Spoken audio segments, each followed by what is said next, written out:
Hi, everybody. My name is Pastor Rick Whitesel. I am the intentional interim pastor at St. John Evangelical Lutheran Church in Columbia, Pennsylvania. This is the first of several on talks on confirmation.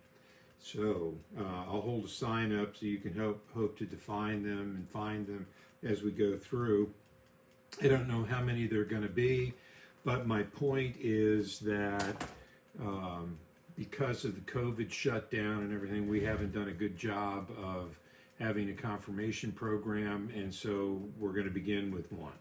So here's the first talk, and they're going to be 15 minutes in length, and you have to listen to all of them. Okay? So here's the deal.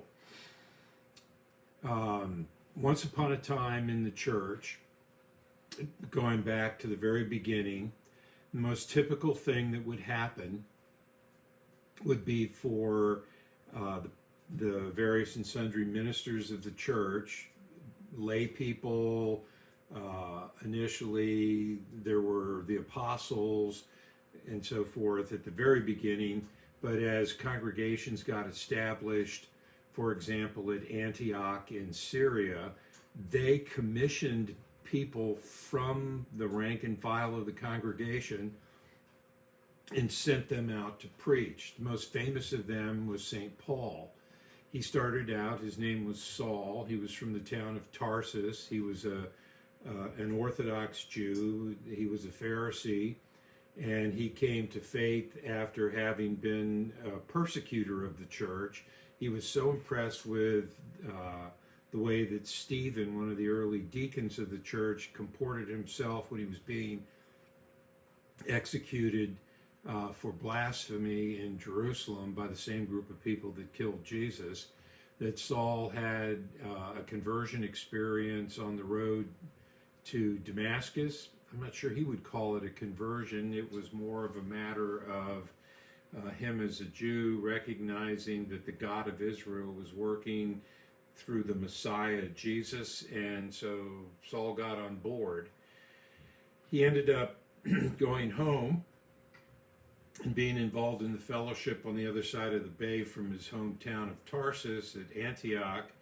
And one day when the church was at prayer, they took the decision that they were going to send out missionary teams to spread the gospel through the eastern end of the Mediterranean. And Saul and another Jew by the name of Joseph, who was a priest at Jerusalem and had the nickname in the church of being the son of encouragement, Bar, son of Nabus, encouragement.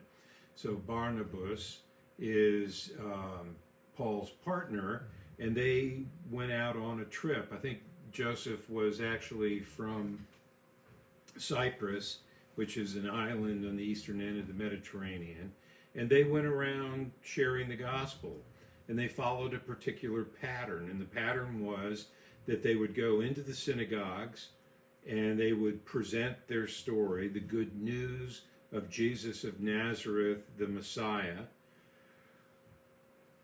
If someone converted to the faith, that was great. Most did not. Eventually, they got tired of Saul and Joseph, and they kicked him out. So they would leave with any of their converts and set up essentially a Christian synagogue, and sometimes right next door. And they would establish some leaders in the church, and then they'd move on and go to the next town. So this was the way the gospel was spreading in the Roman world in the first few years after the resurrection.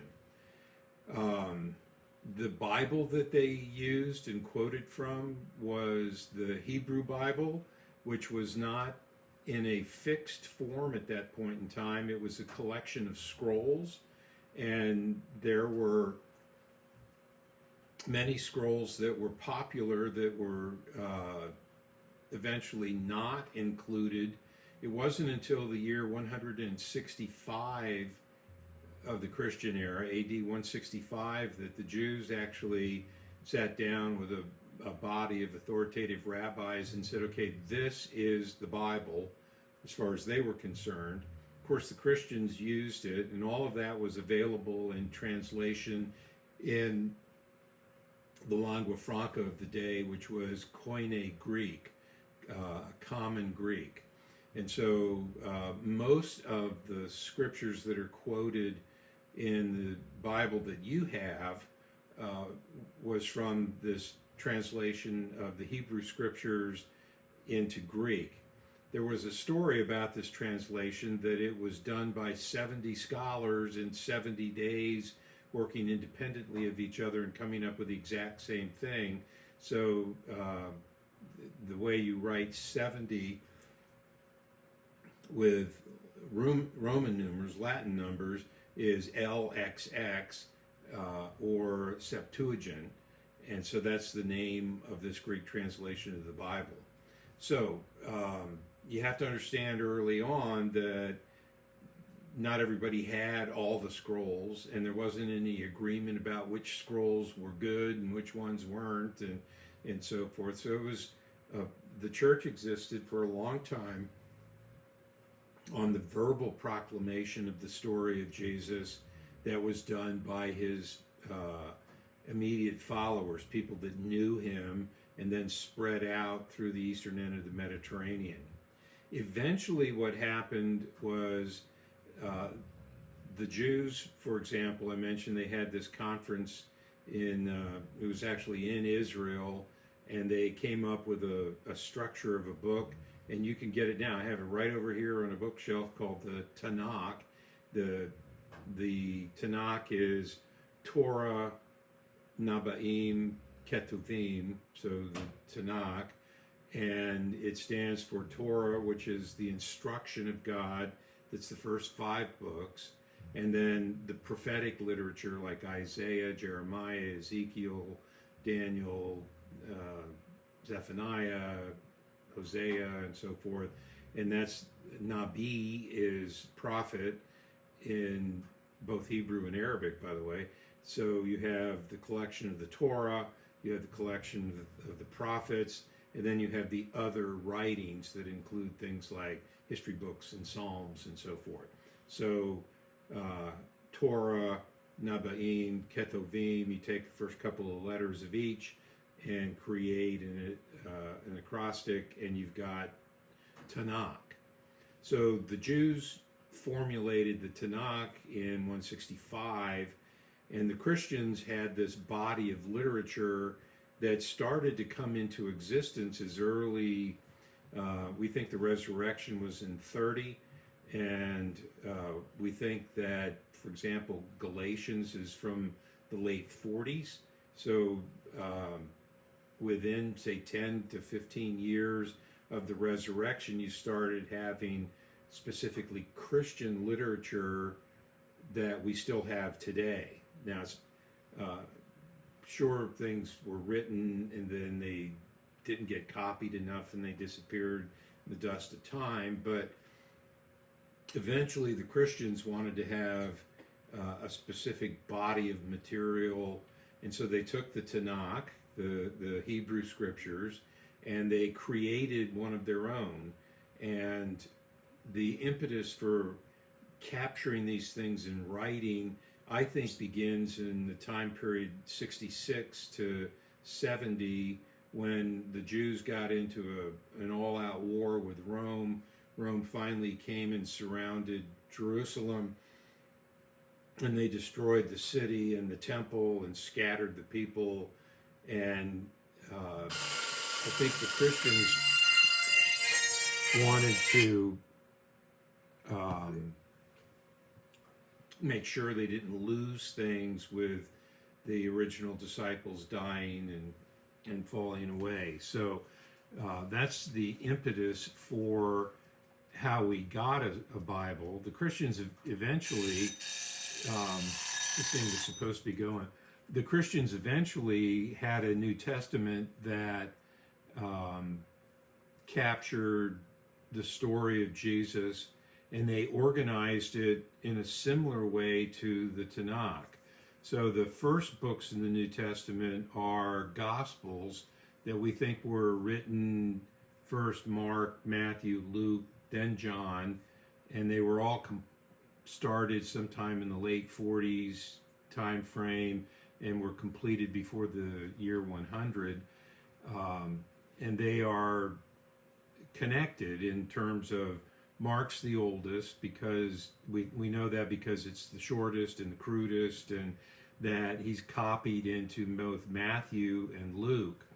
Luke's gospel actually even has at the very first paragraph that others have attempted to write this story and they didn't do a very good job, so I'm doing it.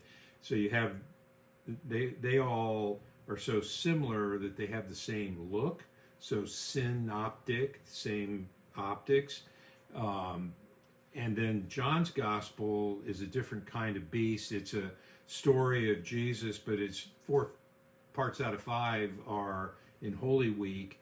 And John is writing a theological work that different people like Dr. Fred Craddock at Emory University in Atlanta says the Gospel of John is really a commentary on the Lord's Supper, but it's told in a story form, so you have that. The histories that the church has, there's one, and it is actually written by the same guy that wrote Luke, and Luke is part 1, Acts of the Apostles is part 2, so it gets put in there, Matthew, Mark, Luke, John, Acts, and then you have a whole slew of letters or epistles. Many of them are written by Paul, that early evangelist I mentioned. There's a couple that are attributed to Peter. There's 3 that are attributed to John, who wrote the Gospel of John. And then there's 2 little ones called Jude and James and Jude, who are the names of 2 of Jesus's half-brothers. So they were involved in the early church, and it's possible that these letters are actually attributed to them. So here's what you need to know. The Christians have a Bible that was put together in bits and pieces over time, and it includes the Hebrew Bible that was also put together in bits and pieces over time, and then finally an authoritative list of scrolls, and then those became the form of a codice. Think of it like a loose leaf notebook. And the Christians took that whole, and then they created their own with Gospels and epistles, the church history, and then a very interesting book at the end of the New Testament, an apocalyptic book, which is a prophecy about the end of time. And the Christian book was circulated very broadly among the different Christian communities, and very slowly over a period of time, an authoritative list came together. We started seeing the list about the year 150. So the Christian part and the Jewish part are coming into the form we recognize roughly at the same time in the middle of the 2nd century. And then we have the Christian Bible finally kind of like locked in stone in 325 at the Council of Nicaea. So that's how we got our Bible. So what you need to know is that this thing that we call the Bible is really a library. It is a collection of over 66 different works. Some of them are prophetic, some are historical, some are psalms, some are proverbs, some are biographies, some of them are chronological histories, some of them are apocalyptic literature.